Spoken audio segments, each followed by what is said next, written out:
चलिए हम लोग स्टार्ट करते हैं न्यूटन्स लॉ ऑफ कूलिंग।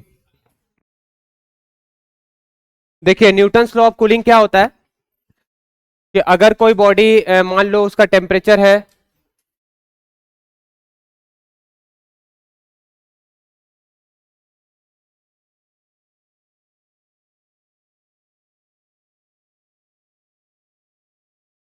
देखो इधर, मान लो हमारे पास एक बॉडी है,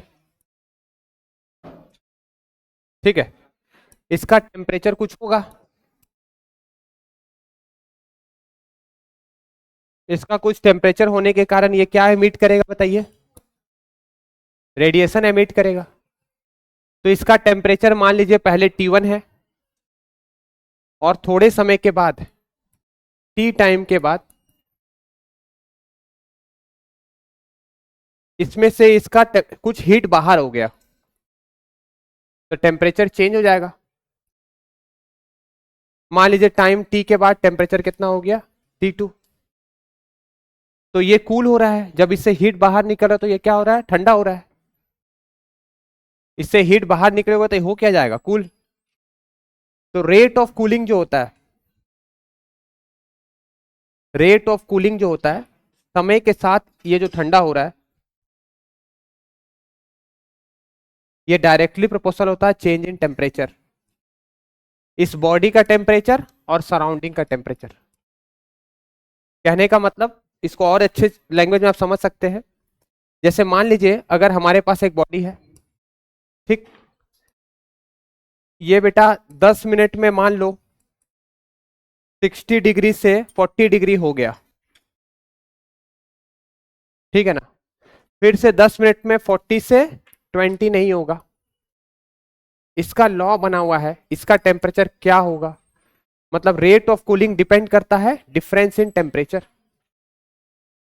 ठीक है ना।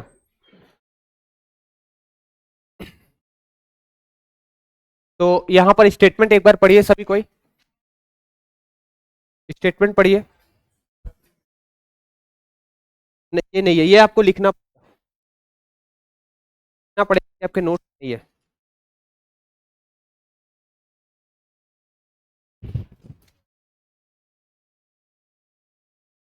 नोट करिए,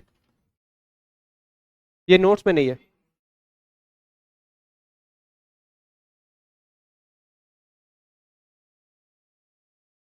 हाँ पीछे लिख लीजिए, कहीं भी लिख लीजिए, जल्दी से लिखिए, 1 मिनट है।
ठीक है, अगर कोई भी बॉडी अपने में से एनर्जी को रेडिएट करती है तो वो बॉडी अपनी हीट को बाहर कर रही है, और अगर कोई भी अपनी एनर्जी को बाहर कर रही है मतलब वो बॉडी ठंडी हो रही है।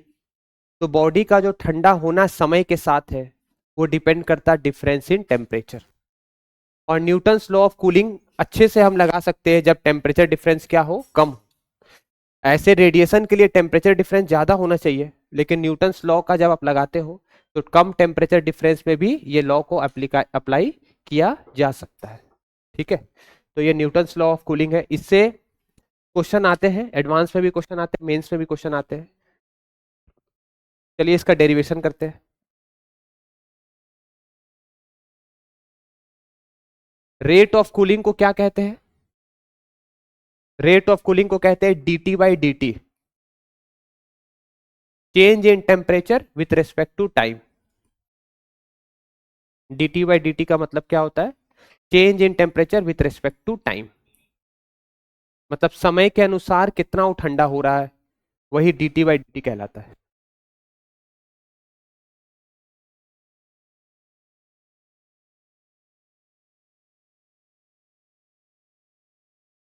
इसी को बोलते हैं रेट ऑफ कूलिंग।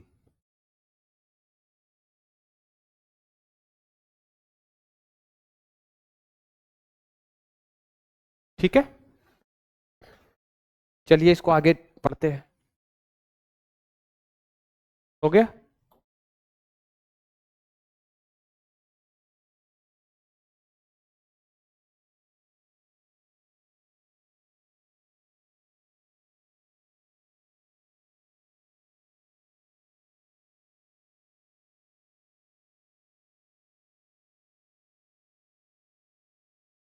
अभी देखिए, बैठ जाइए जल्दी से।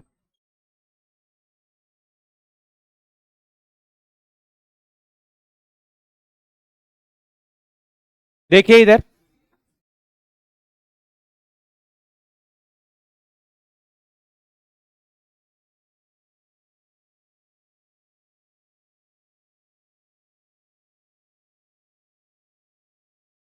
इधर देखो सभी कोई।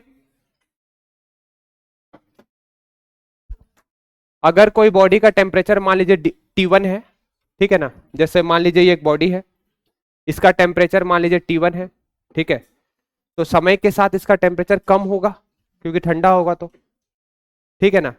तो पहले मान लीजिए T1 था और थोड़े समय के बाद क्या हो गया, T2 हो गया, तो चेंज इन टेम्परेचर कितना हुआ, T1 माइनस T2। तो यहां मैंने क्या लिखा है, वही चीज लिखा है कि एक बॉडी है जो ठंडा हो रहा है, T1 से T2 हो रहा है, कितने टाइम में हो रहा है, T टाइम में हो रहा है। तो लॉ क्या कहता था बेटा कि D T by D T क्या होता था, proportional to change in temperature. अगर आप प्रोपोर्शनलिटी साइन को हटाओगे तो एक कांस्टेंट साइन आएगा, यहां जो k होता है उसकी ये वैल्यू होती है, ये जो k है इसकी ये वैल्यू होती है। ये आपको याद रखना है कि k होता क्या है यहां पर।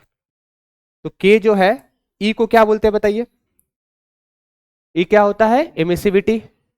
A क्या होता है, सरफेस एरिया। सिग्मा क्या होता है, स्टीफेंस बोल्ट्जमैन कांस्टेंट। Ts क्या है, temperature of the surrounding, temperature of the surrounding. M क्या हो गया, मास। S को क्या बोलेंगे, स्पेसिफिक हीट।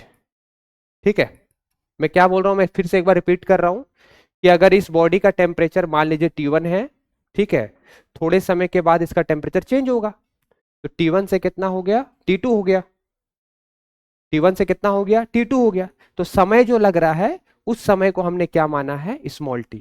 तो मैंने वही चीज यहां लिख दिया। और लॉ क्या कहता है, रेट ऑफ कूलिंग। लॉ क्या कहता है,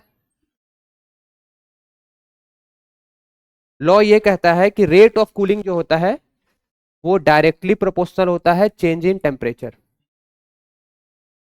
rate of cooling is directly proportional to change in temperature. ठीक है, तो यहां पर इसको नोट करिए जल्दी से, नोट करिए।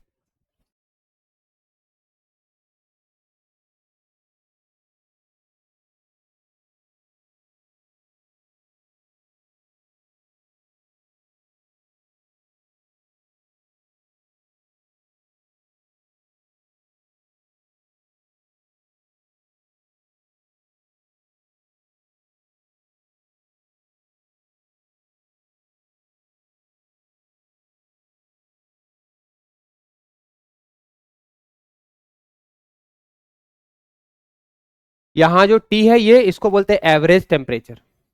तो इसका चेंजेस कैसे हो रहा है बताइए, बताइए चेंजेस कैसे हो रहा है, T1 से कितना हो रहा है, T2, यही हो रहा है चेंज। ये टी है क्या, एवरेज टेम्परेचर। एवरेज टेम्परेचर कैसे निकालते हैं, एवरेज कैसे निकालते हैं, T1 plus T2 divide by 2। हाँ,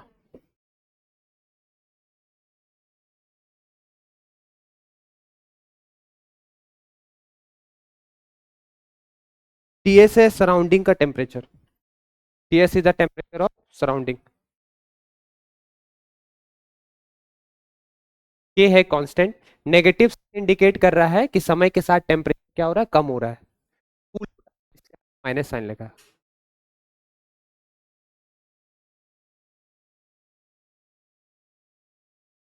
कांस्टेंट, और वो constant 4 E A sigma TS⁻3/ms।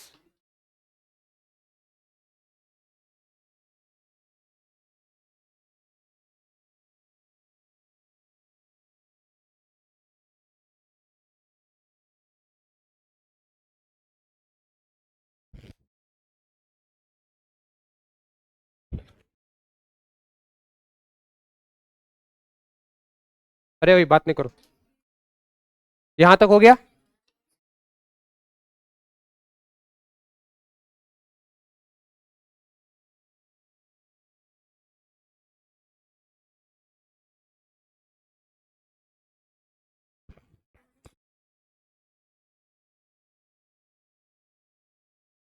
हो गया यहां तक।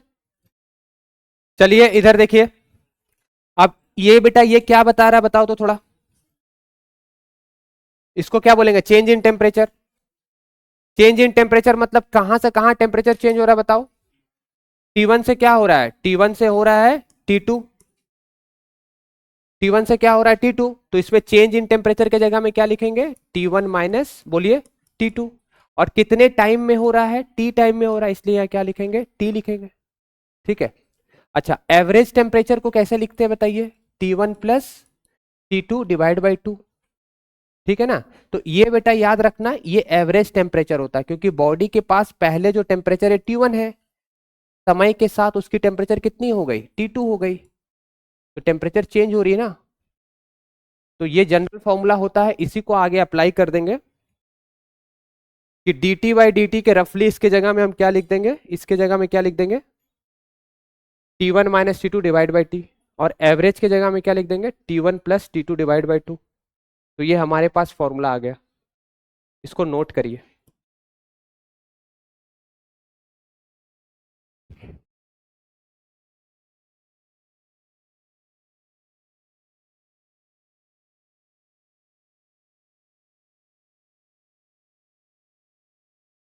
छोटा वाला टाइम है, बड़ा वाला टी टेम्परेचर, स्मॉल टी को टाइम बोलते हैं। तो बॉडी का टेम्परेचर कम हो रहा है, T1 से क्या हो रहा है, T2 हो रहा है ना, वही है। हाँ, use when body temperature is not very high compare to surrounding temperature. ये वाला फॉर्मूला हम तब यूज करते हैं जब बॉडी का टेम्परेचर और सराउंडिंग का टेम्परेचर के बीच में ज्यादा डिफरेंस नहीं होता है।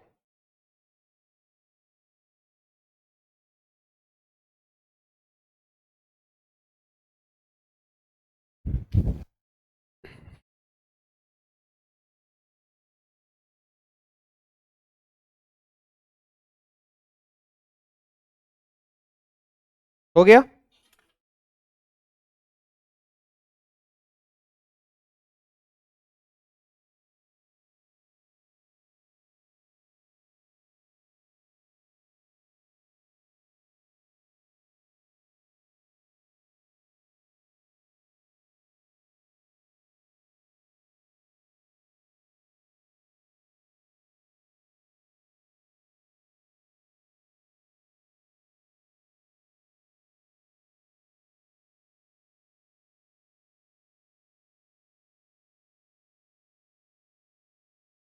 एक क्वेश्चन लिखिए,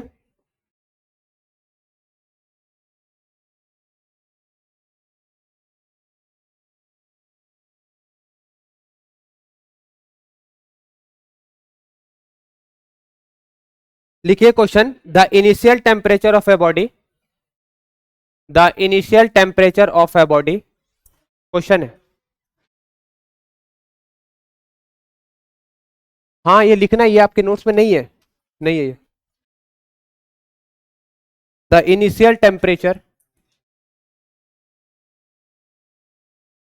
temperature of a body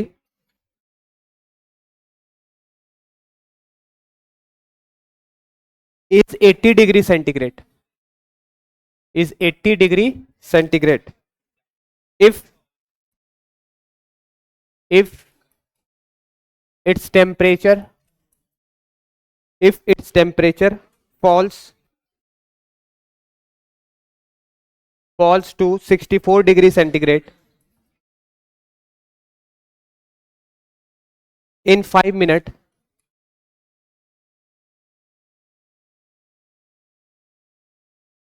and in the next 10 minutes, and in the next 10 minutes,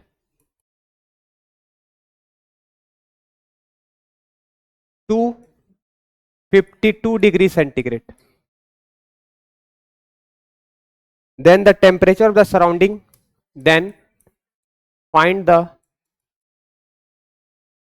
temperature of the surrounding.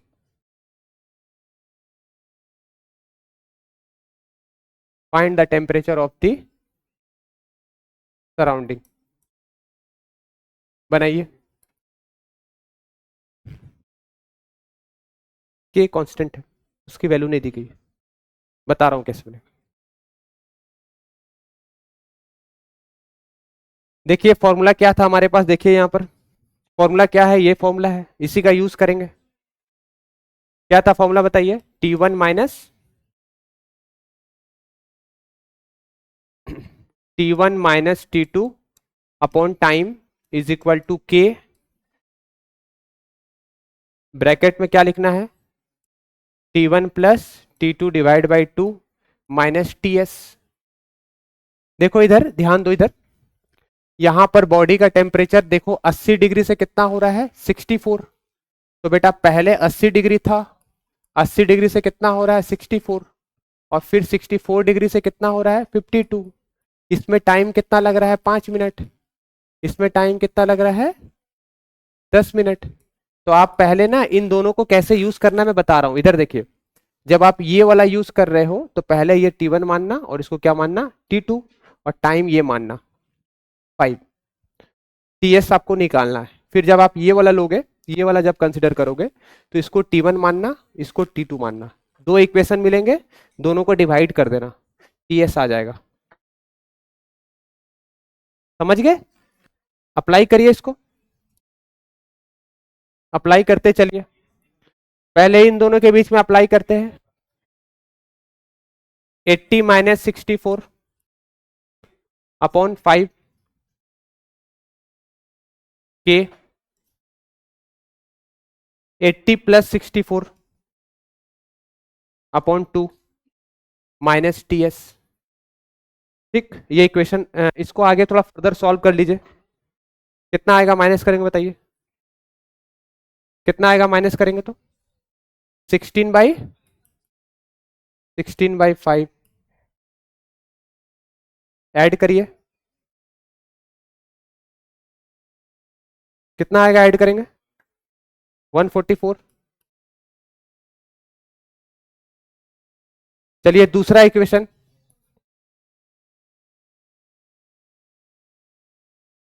इसमें लगाइए, ये वाले में क्या करेंगे बताइए. इससे इसको माइनस करिए. 64 माइनस कितना 52, कितने टाइम में है 10 मिनट में. के दोनों को ऐड कर दीजिए, और ये माइनस TS. आपके पास दो इक्वेशन है, दोनों को डिवाइड कर दीजिए और बताइए मुझे TS कितना आएगा. डिवाइड करिए दोनों को, 1 और 2, इन दोनों को डिवाइड कर दीजिए. इसको 1 मानिए, इसको 2 मानिए. 1 को 2 से डिवाइड करिए और बताइए आंसर कितना आएगा. TS निकालना है.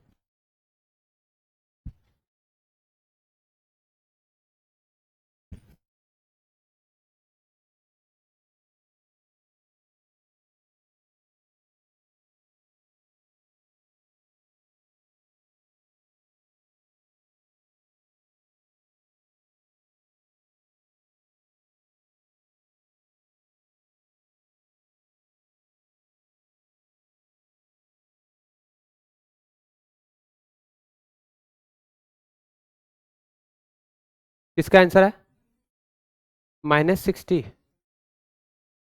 माइनस आएगा.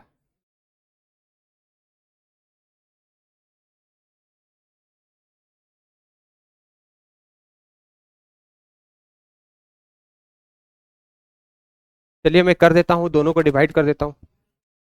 किसी का आया आंसर? 40। देखिए दोनों को डिवाइड कर देंगे, कितना है बेटा? 16/5 अपॉन, इसको माइनस करेंगे कितना आएगा? 12 आएगा। 12/10 इज इक्वल टू, यहां बताइए कितना आएगा? इसको ऐसे ही रहने, कितना होगा कट करके? 72।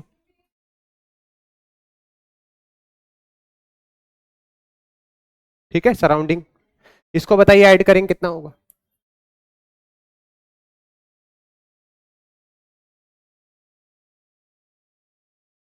58 आएगा। के कट जाएगा, के कट गया। 5 1 जा 5, 5 2 जा 10, 1 जा 2 जा। देख रहे हो कैसे कर रहा हूँ? नीचे वाले से नीचे वाले को काट सकते हो, इन दोनों को काट सकते हो। 2 1 जा 2, 2 6 जा 12। कितना आया हमारे पास? 16/6, 16/6, 72 माइनस TS। अब क्रॉस मल्टीप्लाई तो आता ही है, इसको थोड़ा काट लो और छोटा कर दो। क्रॉस मल्टीप्लाई करके बता दो आंसर।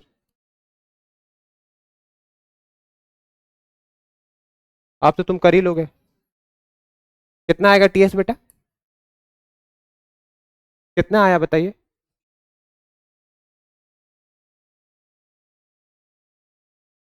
क्रॉस मल्टीप्लाई आता है करने?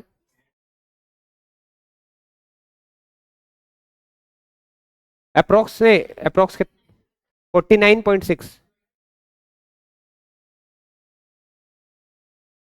मैं यहां कर रहा हूं।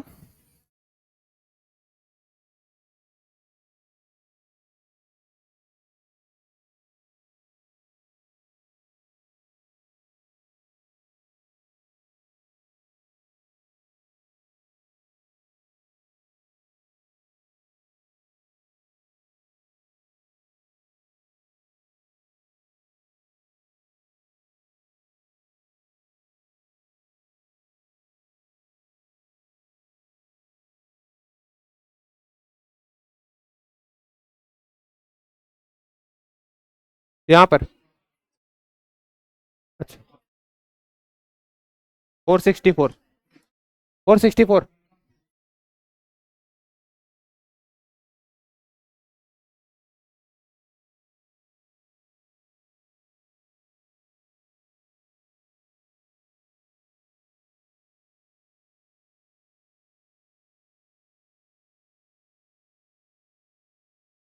कितना आंसर आएगा?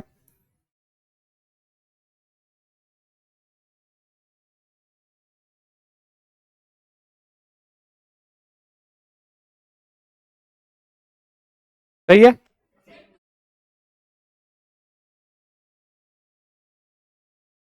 2 कितना आएगा? 2,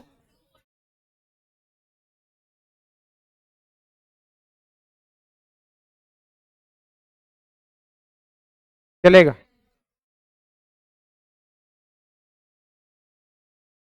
कितने लोग का आया? आ गया।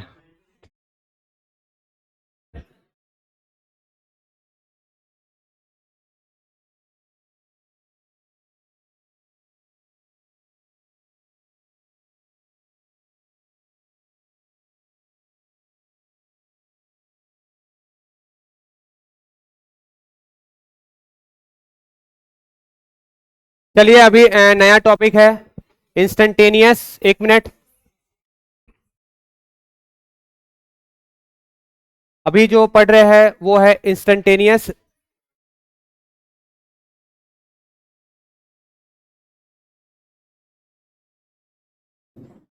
स्टार्ट करूं? अभी जो पढ़ रहे हैं वो है इंस्टेंटेनियस, क्या, न्यूटन्स लॉ ऑफ कूलिंग। इसमें क्या करते हैं, इंस्टेंटेनियस में हम डिफरेंशिएशन वाला टर्म यूज करते हैं। उसमें बेटा क्या था? T1 - T2 था, एवरेज वाला था। इसमें क्या लिखेंगे इंस्टेंटेनियस में? dt/dt इज इक्वल टू के। ठीक है।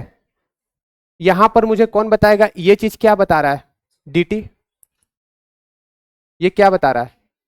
Change in temperature. ये भी बेटा टेम्परेचर है, इसको इसके नीचे ले आएंगे, टाइम को इधर भेज देंगे, क्रॉस मल्टीप्लाई। अब इस पे इंटीग्रेशन करेंगे। इंटीग्रेशन देखो कैसे करते हैं। अगर टाइम 0 रखे है तो बॉडी का इनिशियल टेम्परेचर कितना है? T0 है। जब टाइम 0 है, कहने का मतलब ये करके बॉडी है, ठीक है। अभी टाइम 0 है, 0 टाइम पे हम ले रहे हैं, तो बॉडी के पास टेम्परेचर T0 है। थोड़े समय के बाद, T टाइम के बाद, इसका टेम्परेचर T हो गया मान लो, तो चेंज हुआ ना। तो T टाइम के बाद बॉडी का टेम्परेचर कितना हो गया? T हो गया।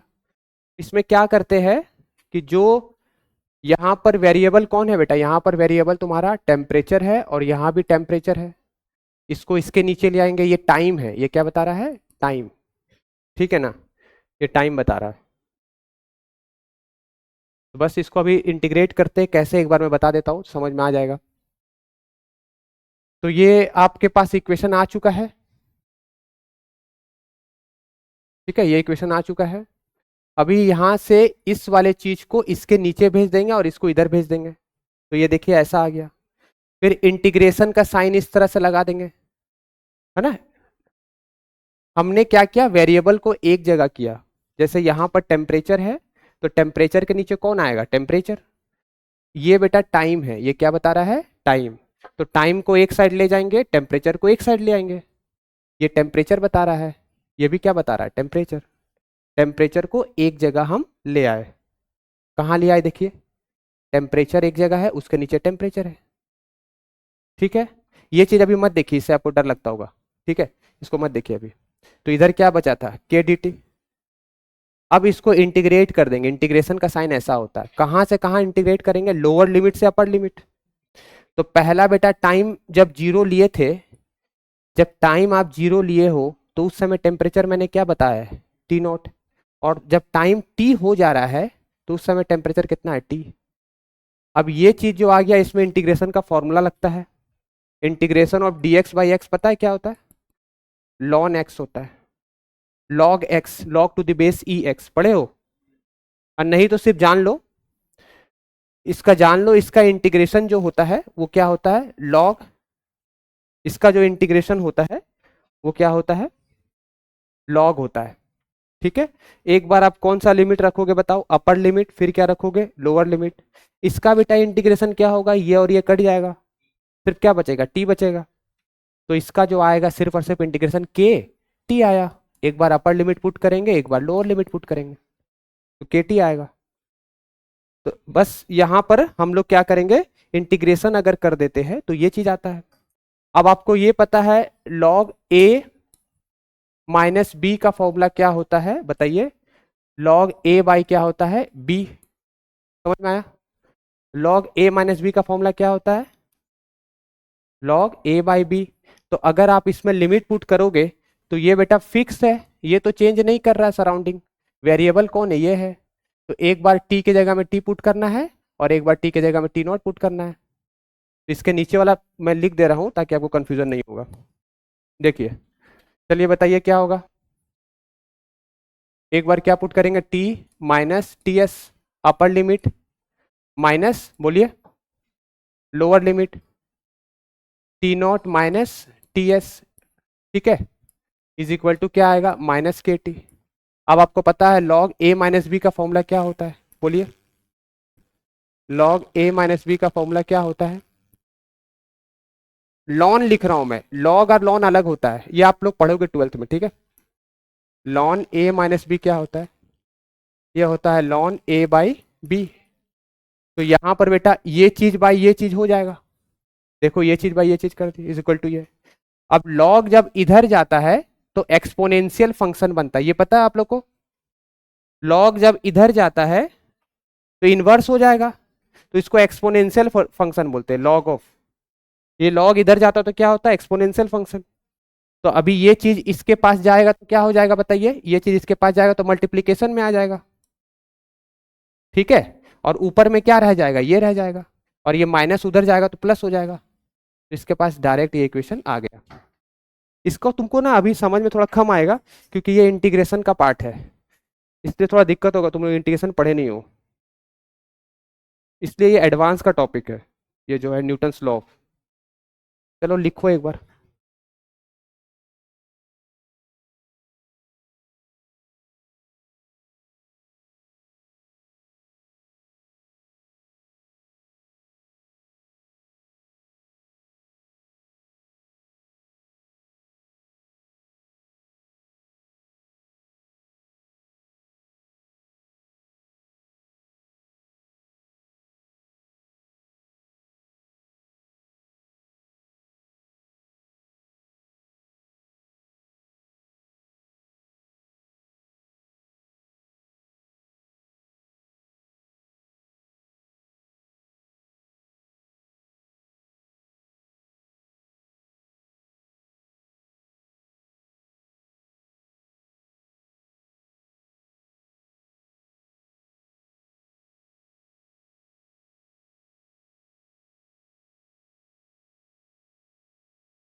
लिख लिए?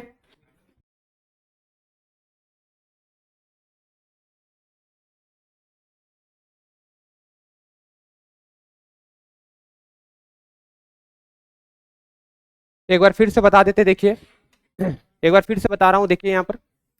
अच्छा एक मिनट, क्या आपको ये फॉर्मूला समझ में आया? ये नहीं आया, D T by D T is equal to, ये तो यही बताए ना यार, ये बताए ना यहाँ पर स्टार्टिंग में। ये लॉ है न्यूटन्स लॉ का। इसमें करना क्या है, इसके नीचे ये आएगा, इसके इधर जाएगा, क्रॉस मल्टीप्लाई, क्रॉस मल्टीप्लाई कर दिया यहाँ पर, क्रॉस मल्टीप्लाई कर दिए, फिर इंटीग्रेशन का साइन लगा देंगे। लिमिट कहाँ से लेंगे? पहले जब टाइम जीरो है, टाइम जीरो है और टाइम टी है, तो टाइम जीरो है तो टाइम कितना है? टी नॉट, और ये टाइम कितना है? टी।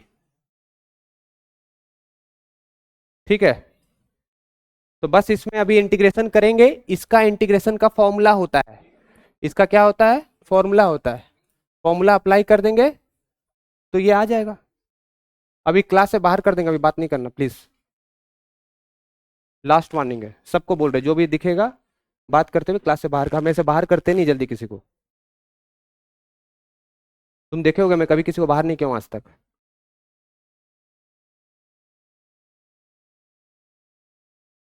इसको नोट करिए जल्दी से। अगर कोई बात करते दिखा, पेरेंट्स को बुलाऊंगा मैं।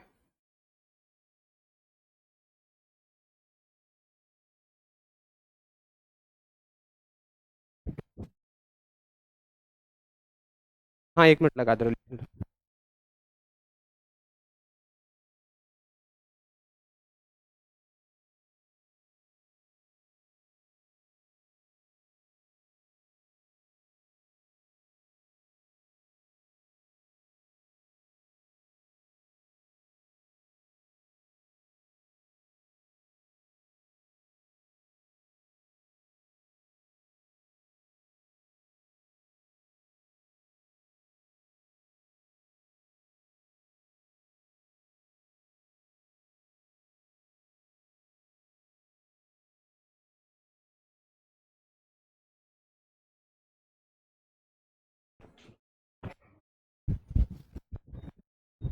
चलिए देखिए, इधर देखिए, यहां तक तो कोई दिक्कत नहीं है। फिर से बताऊं क्या आ गया?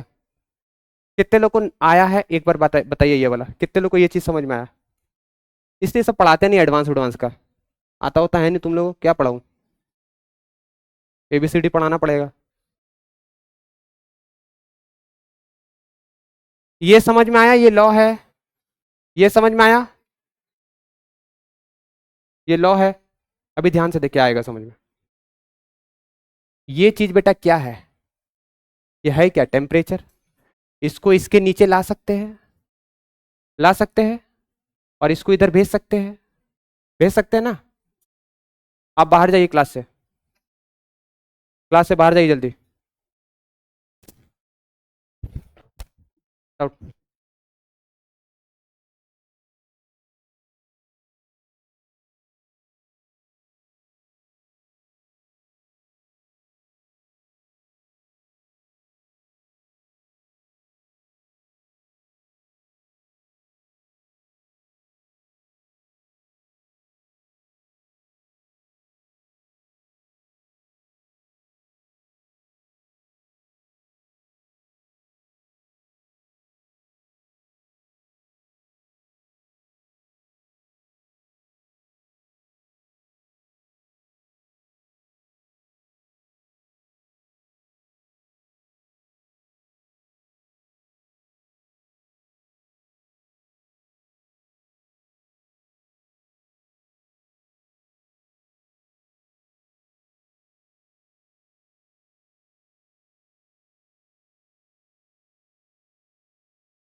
है ये जो मैं पढ़ा रहा हूँ 5 मिनट लगेगा, अगर ध्यान से सुनोगे तो एक बार में समझ में आ जाएगा।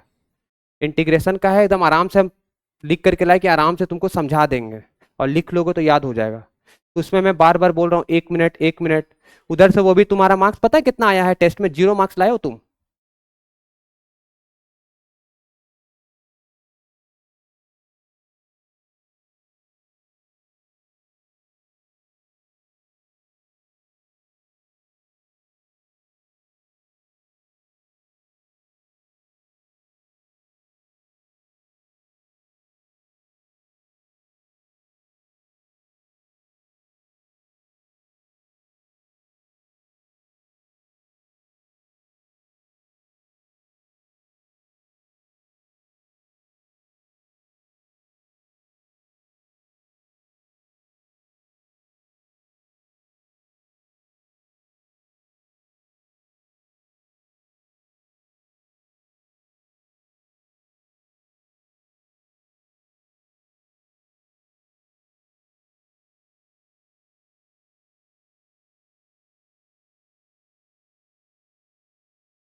सर इसको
साला 5 मिनट बर्बाद हो गया मेरा।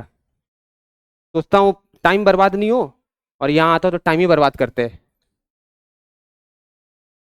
आईआईटी में जाएगा।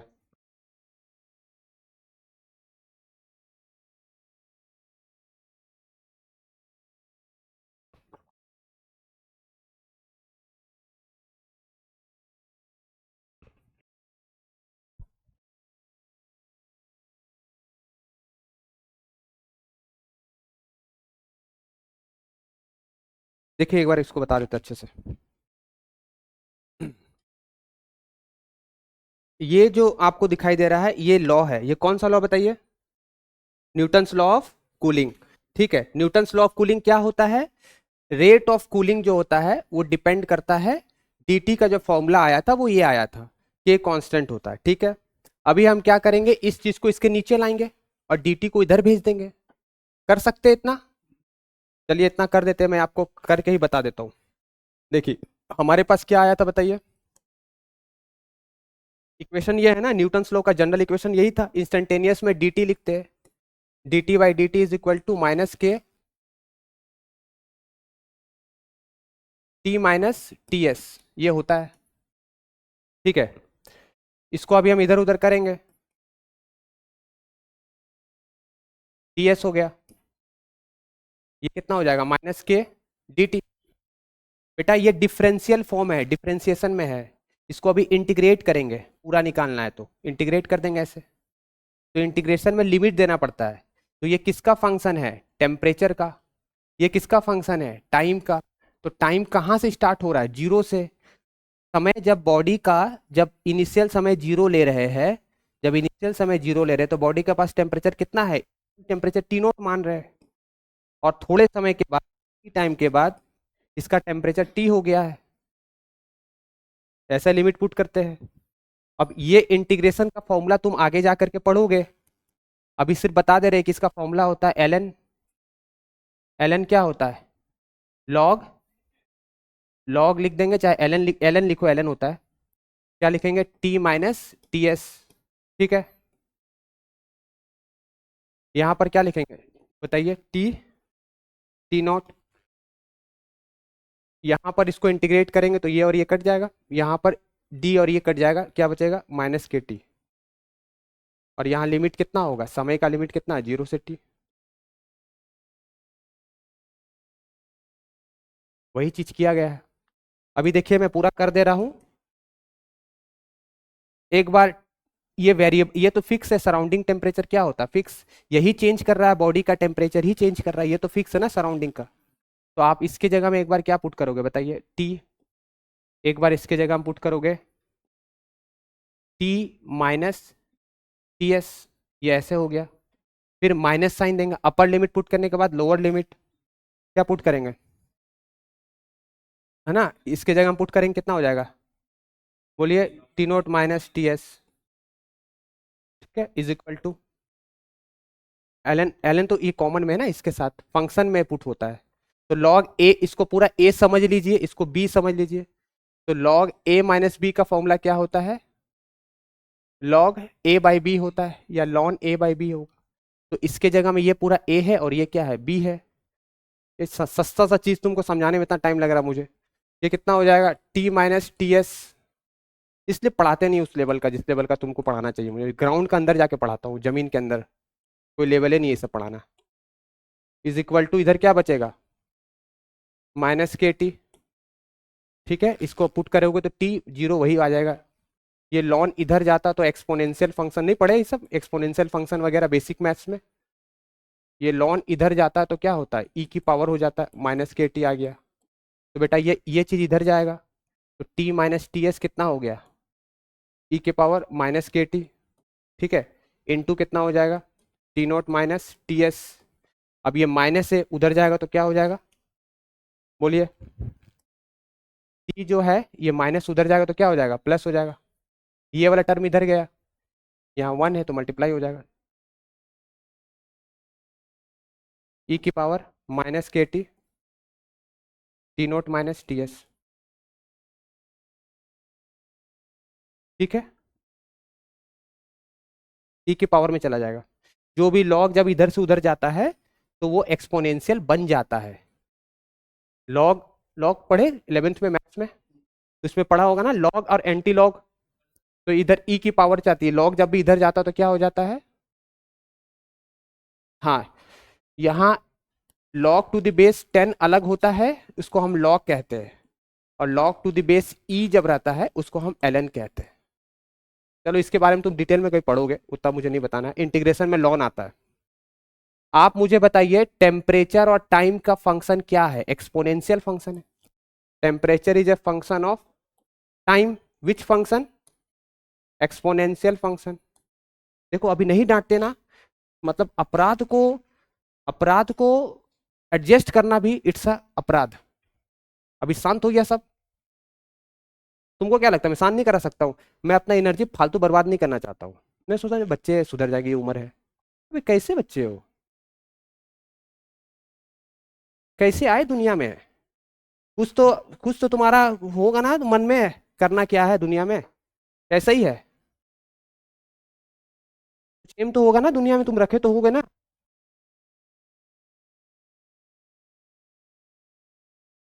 घर वाले तो देखते होंगे, तुम क्या सोचते होंगे तुमको देख करके, बताओ। तो यही चीज बेटा यहाँ पर प्रूफ करके बता दिया गया। तो मैं ये बताना चाहता हूँ कि टेम्परेचर जो होता है वो टाइम का एक्सपोनेंशियल फंक्शन होता है। और जब एक्सपोनेंशियल फंक्शन होता है तो उसका ग्राफ कैसे होता है, एक्सपोनेंशियल फंक्शन का ग्राफ ऐसे होता है। एक्सपोनेंशियल फंक्शन का ग्राफ ऐसे होता है, इस तरह से। एक्सपोनेंशियल फंक्शन का मतलब क्या होता है कि जब समय कम है तो टेम्परेचर का लॉस जो होगा, जैसे पहले 1 मिनट में इतना टेम्परेचर का फॉल हो रहा है, फिर नेक्स्ट 1 मिनट जब कभी अगर डिफरेंस लेंगे तो अभी देखिए टेम्परेचर का फॉल ज्यादा नहीं हो रहा है, कम हो रहा है। तो इसलिए जो चीज बहुत गर्म रहता है, बहुत गर्म है, अगर 1000 डिग्री में है, तो 1000 डिग्री से, ध्यान से सुनो, 1000 डिग्री से 1 मिनट में बेटा, 1000 डिग्री से अगर ये हो गया मान लो 100 डिग्री, 100 डिग्री, 1000 से मान लो 500 हो गया। ठीक है, 1 मिनट में 1000 से 500 हो गया, तो फिर 1 मिनट में जीरो नहीं होता है। ये rate of cooling temperature difference पे पहले ज्यादा रेट से होगा, अब ज्यादा रेट से नहीं होगा। ये ग्राफ वही बता रहा है, एक्सपोनेंशियल फंक्शन का ग्राफ। अब ये नया लॉ पढ़ेंगे, इसके बारे में लिखिए, पूरा मूड खराब हो जाता है साला। छोड़ देंगे नौकरी फोकरी, हट। लिखो इसको, इतना मेहनत करके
मेरा 50, आज मेरा बहुत मिनट बर्बाद हुआ, इसी के लिए मैं रात भर जगा था।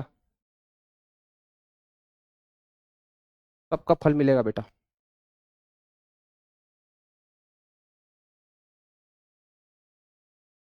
देखिए, वीन्स लॉ क्या होता है, वीन्स डिस्प्लेसमेंट लॉ कहते हैं।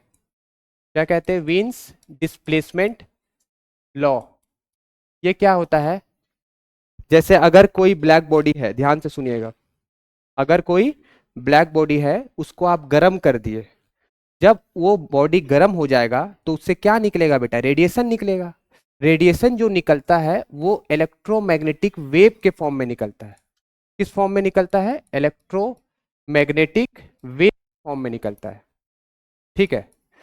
और इसकी स्पीड कितनी होती है, 3 × 10⁸ मीटर पर सेकेंड की स्पीड से होती है। तो अगर मान लीजिए ये 10,000 डिग्री में है, 10,000 डिग्री सेंटीग्रेड में अगर है मान लीजिए, ठीक है, 10,000 डिग्री सेंटीग्रेड में है या 1,000 में है, तो बेटा इससे कुछ वेवलेंथ निकला। अभी मान लीजिए वेवलेंथ λ1 निकल रहा है, ठीक है। वेवलेंथ पता है आपको क्या होता है, पढ़े होगे केमिस्ट्री में, पढ़े हो ना, वेवलेंथ, वेव की वेवलेंथ होती है, जैसे कोई वेव होता है तो ये लैम्डा क्रेस्ट क्रेस्ट, ठीक है ना। तो ये जो वेवलेंथ निकल रहा है इतने टेम्परेचर पे निकल रहा है। अगर आप टेम्परेचर को थोड़ा बढ़ा दोगे, 10,000 कर दिए, तो ये λ1 नहीं होकर के क्या हो जाएगा, λ2। मतलब अलग अलग टेम्परेचर पे अलग अलग टाइप का वेवलेंथ निकलता है, अलग अलग टाइप का रेडिएशन निकलता है। तो वीन्स ने एक फॉर्मूला बना दिया, एक ग्राफ बना दिया। ये ग्राफ को मैं तुमको अच्छे से एक्सप्लेन कर देता हूँ कि आखिर ये ग्राफ है क्या। पहले ये लाइन पढ़ो नीचे जो लिखा गया, ये पढ़ो जो नीचे लिखा गया।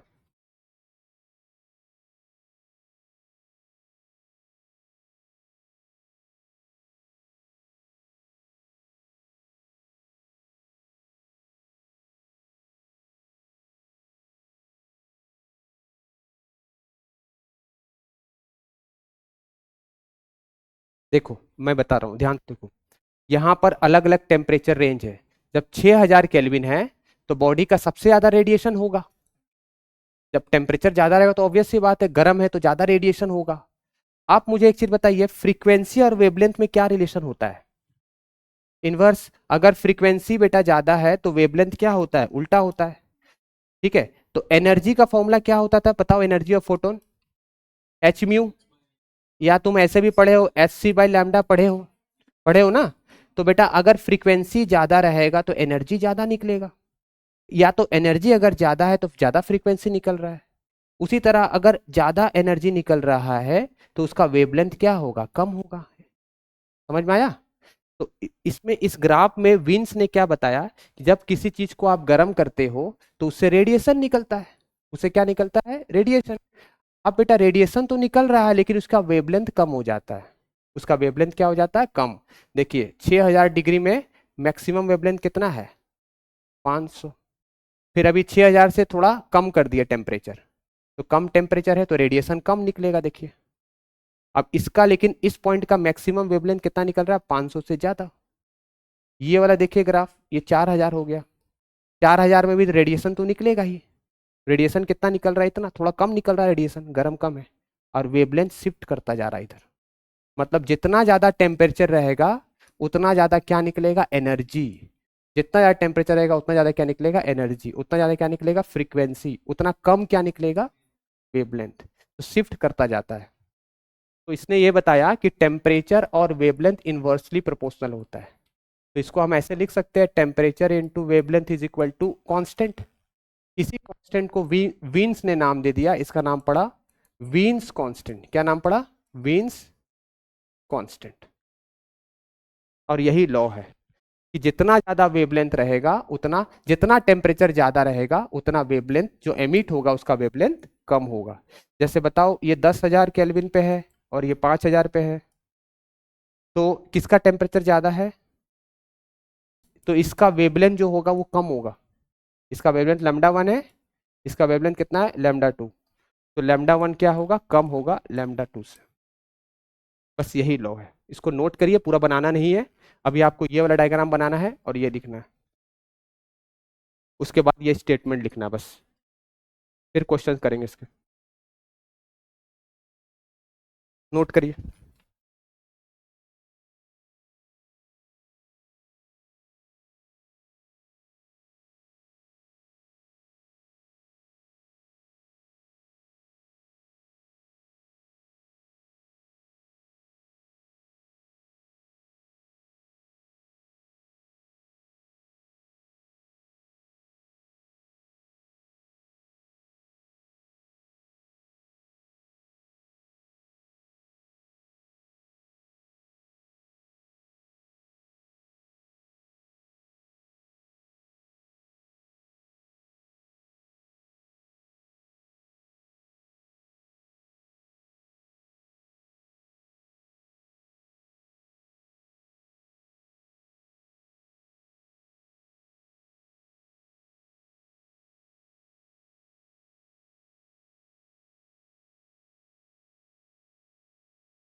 करवाऊंगा।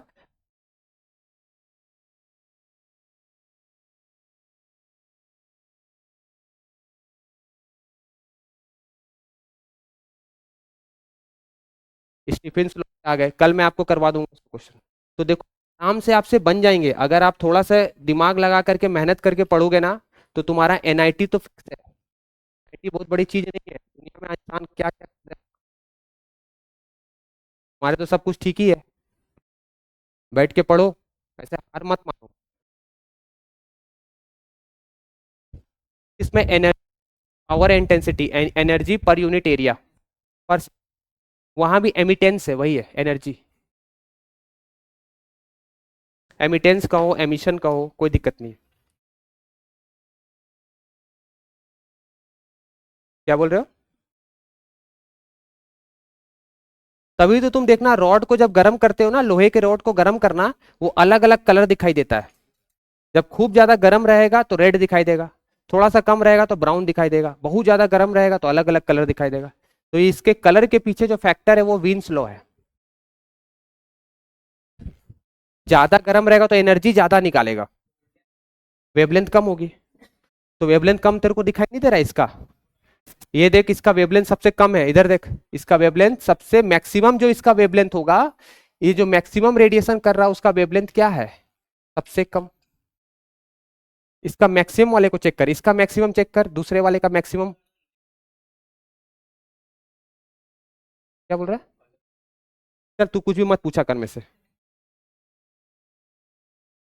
जो मैं बता रहा हूँ वो मानो पहले, ये होता है ऐसा। साइंटिस्ट थोड़ी हूँ, कुछ ही बता दूंगा। चलो आगे बताऊं।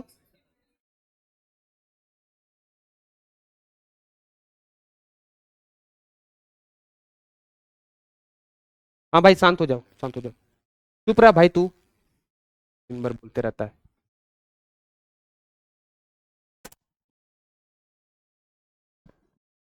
नहीं, कभी कभी बात क्या ठीक है, ना कॉपी में लिख रहा हूँ, ना कुछ कर रहा है। वो बेचारा उसका बाजू वाला बैठ के लिख रहा हूँ, उसका फ्रेंड दोनों लिख रहा है, वो लिख नहीं रहा है। अभी तक उसका पेन ही मांग रहा है, 10-15 मिनट हो गया है। प्रॉब्लम मेरे को जानता है क्या है? जब बच्चा गलत रास्ते में जाएगा तो माँ बाप और टीचर डांटता ही है, याद रखना। मुझे पता है आगे जाके गड्ढा गिरेगा, अभी नहीं सुधारेंगे, पूरा ऐसे ही रहेगा ये। क्यों एडजस्ट करना, बच्चे बहुत है। Get lost, there are many batches, there are many institute, you can गो।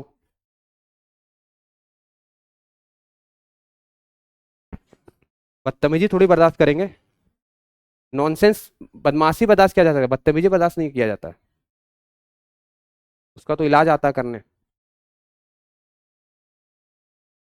आगे बढ़े। चलिए ये लिखिए, ये लॉ है। बी है विंस कांस्टेंट। बी वर्ड होता है, बी होता है विंस।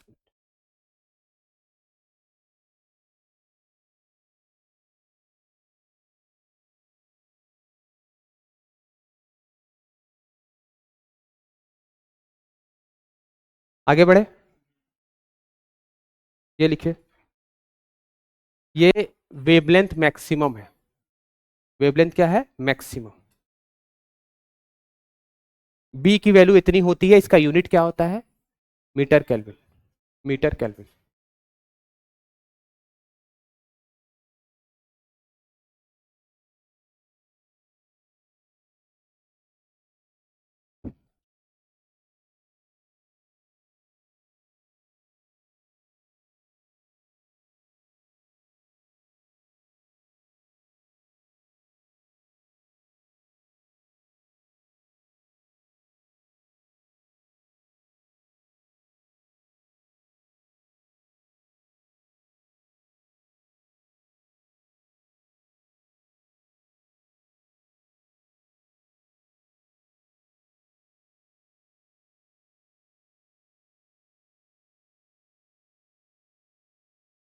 हो गया?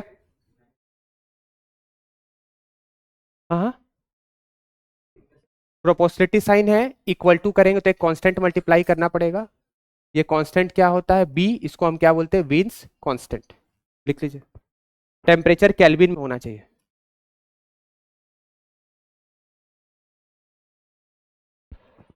टेम्परेचर केल्विन में होना चाहिए। सबके लिए सेम होती है।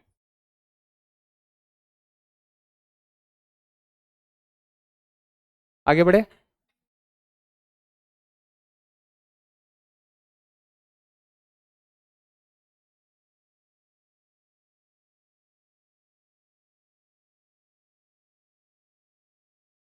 चलिए ये बनाइए कुछ, उसी से रिलेटेड है, विंस लॉ से न्यूमेरिकल। टेम्परेचर ऑफ सन निकालना है, तो लैम्डा टी कांस्टेंट होता है, तो lambda 1 T1 is equal to lambda 2 T2। Question में आपको T2 निकालना है, T2 नहीं दिया है। मुझे किसी का मजाक उड़ाना पसंद नहीं है, एक चीज याद रखना।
फाइव वन जा फाइव, 5 1 जा 5, 15, 0 0,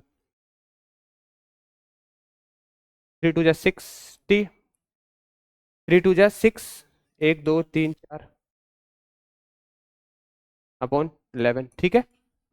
इतना क्या केल्विन, इतना केल्विन आंसर, ठीक है ना, डिवाइड कर लेना आंसर आ जाएगा।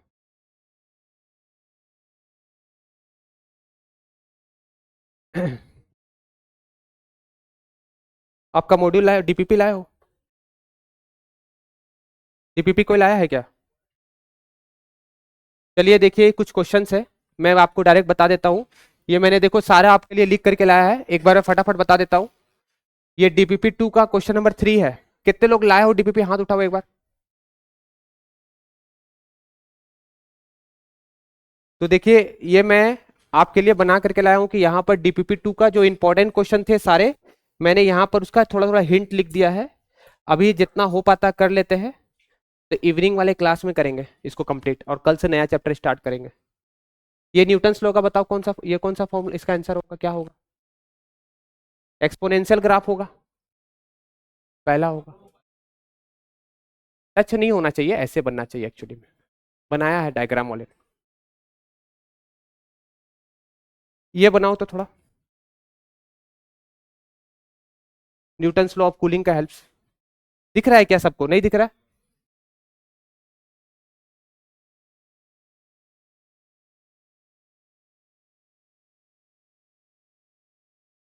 टाइम हो गया है क्या? है, टाइम है। ये क्वेश्चन बनाइए, फिर इवनिंग में, इवनिंग में क्वेश्चन करा देंगे। ये बनाइए।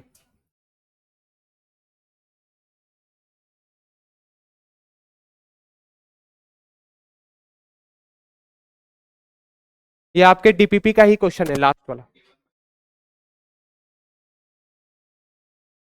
पहले के निकालिए फिर पुट करिए। कल करा दिए थे ना, कल ये करा दिए थे क्वेश्चन, तो ये कल करा दिए थे क्वेश्चन। इसमें बेटा पहले के निकाल लेना,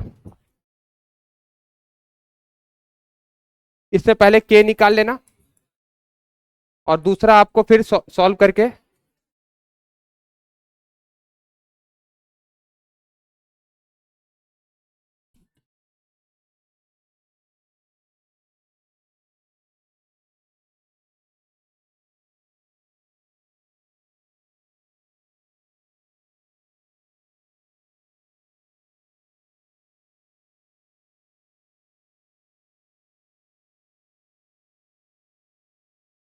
ये फॉर्मूला लगाइएगा।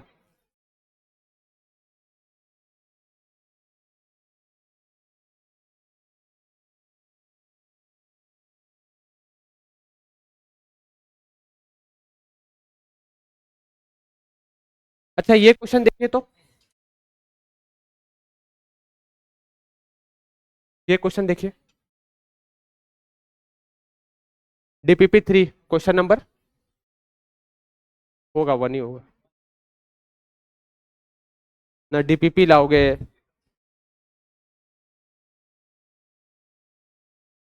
क्या होगा बताइए?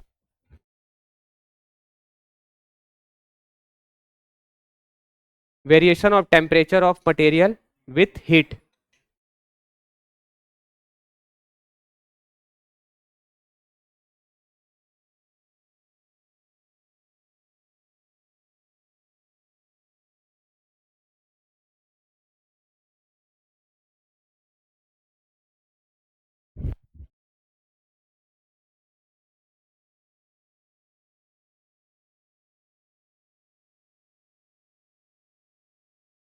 यहां देखिए सभी कोई,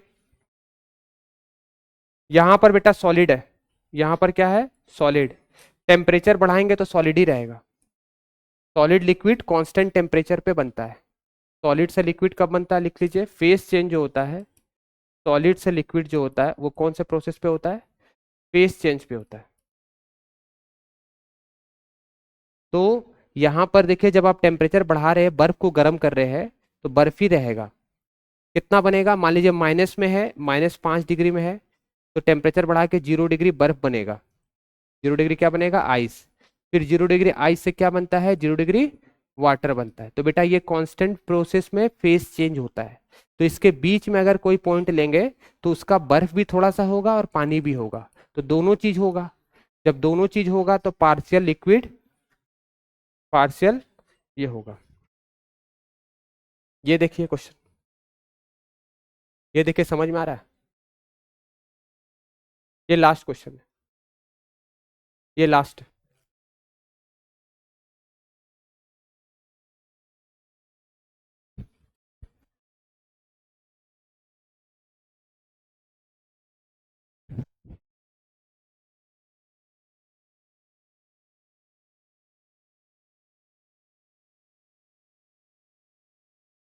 हाँ, हीट है, एक साइड टेम्परेचर एक साइड हीट है।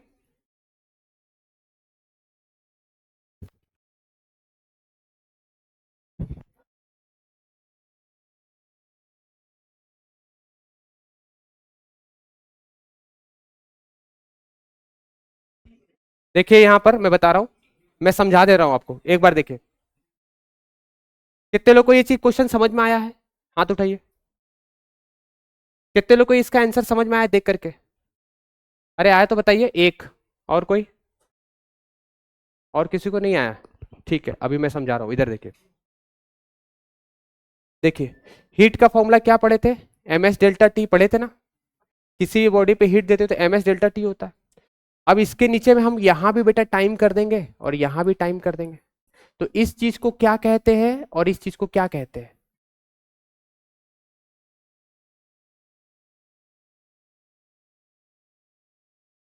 लेकिन यहां पर जो क्वेश्चन है किसके बीच का ग्राफ है? टेम्परेचर और किसके बीच का? हीट का बीच का।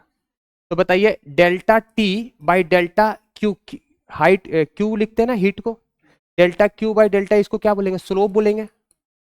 स्लोप का मतलब आप क्या जानते थे? बताइए, स्लोप का मतलब होता था change in Y axis upon change in X axis. तो बेटा वाई एक्सिस में कौन है? टेम्परेचर। एक्स एक्सिस में कौन है? हीट। तो आप यहां पर देख करके क्या समझ गए कि D T by D T, इसका D T delta T change in temperature upon change in heat हमको स्लोप देगा। तो यहां पर इसी को हम ऐसे भी तो लिख सकते थे कि D T change in temperature upon change in heat लिख सकते हैं, कोई दिक्कत तो नहीं है। ये क्या देगा बेटा? बता, स्लोप देगा। अब हमारे पास फॉर्मूला क्या है बता? D Q is equal to, बोल, एम एस डी टी है, एम एस डी टी है। तो हम इसकी वैल्यू निकालेंगे यहां से, तो ये चीज नीचे आएगा। तो ये चीज नीचे आएगा तो कितना हो जाएगा? 1 is equal to M S D T by D Q. ठीक है, तो ये कहाँ जाएगा? नीचे जाएगा। तो यहां पर आप क्या देख रहे हैं? D T by D Q कितना होगा? 1/ms होगा। एस क्या होता है बेटा? Specific heat. एस क्या होता है? Specific heat. तो देखिए, जिसका स्लोप ज्यादा होगा उसका स्पेसिफिक हीट क्या होगा? कम। स्लोप का मतलब होता है एंगल, टैन एंगल। तो बताइए किसका एंगल ज्यादा आपको दिखाई दे रहा है? हमसे पूछा क्या है क्वेश्चन में? क्या पूछा? हाई स्पेसिफिक हीट पूछ रहा है, ध्यान से सुनिए। इधर देखिए, हाई स्पेसिफिक हीट का मतलब क्या हो गया? D T by D Q is equal to 1/ms होगा। ये बेटा हाई होगा। ये हाई कब होगा? जब ये क्या होगा? लो होगा। तो ये लो कब होगा? ये लो होगा, मतलब एंगल क्या होगा? बताइए, एंगल क्या होगा बेटा? लो होगा। तो किसका एंगल लो दिख रहा है आपको? देखिए, इसका एंगल बड़ा छोटा है, इसका एंगल उससे बड़ा है, इसका एंगल उससे बड़ा है। तो सबसे छोटा एंगल किसका है? इसका। तो सी का स्पेसिफिक हीट क्या होगा? सी का स्पेसिफिक हीट सबसे क्या होगा? छोटा होगा। देखो, तुमको अगर पढ़ने में इंटरेस्ट नहीं है ना, तो कोई दिक्कत नहीं है, दुनिया में बहुत सारे काम होते हैं। तुम क्लास को डिस्टर्ब मत करो। यहाँ पर बहुत सारा ऐसा बच्चा भी बैठा है जो बहुत मेहनत से उसके पापा मम्मी पैसा दिया यहाँ पर, उसका नुकसान तो होने नहीं देंगे हम। समझ में आया मैं क्या बोल रहा हूँ? जिसको नहीं पढ़ना है, बहुत सारा ऑप्शन है। आप क्लास को डिस्टर्ब मत करिए, हेड डाउन करके सो जाइए। अगर आपको नहीं इच्छा है, कुछ नहीं करना, तो उसका कोई उपाय नहीं है। इसका मतलब ये थोड़ी कि आप क्लास को डिस्टर्ब करते चलेंगे। जो बेचारा उम्मीद से यहाँ बैठा है, उसका नुकसान कैसे हो जाएगा? ये तो गलत हो जाएगा ना। तो ये मैं बर्दाश्त नहीं करूंगा। इसलिए आप लोग ये चीज ध्यान में रखिएगा। आज से मेरा, अब वो पुराना दिन गया, बहुत एडजस्ट कर लिए। कोई भी हो, इतना सा भी नॉनसेंस एक्टिविटी है बर्दाश्त नहीं किया जाएगा। ऑन कैमरा बोल रहे, चुपचाप आऊंगा, शांति से बहुत अच्छे से पढ़ाऊंगा। पढ़ना है, नहीं पढ़ना है, गेट लॉस्ट। आपको समझ में आया? आपको समझ में आया ये वाला? सच बोलो, आया ये वाला समझ में? हाँ, ठीक है। नहीं आया तो थोड़ा उससे पूछ लो, बता देना उसको, या दोबारा देखो। ठीक है, चलिए आप लोग अभी मजा मस्ती करिए, कोई दिक्कत नहीं है।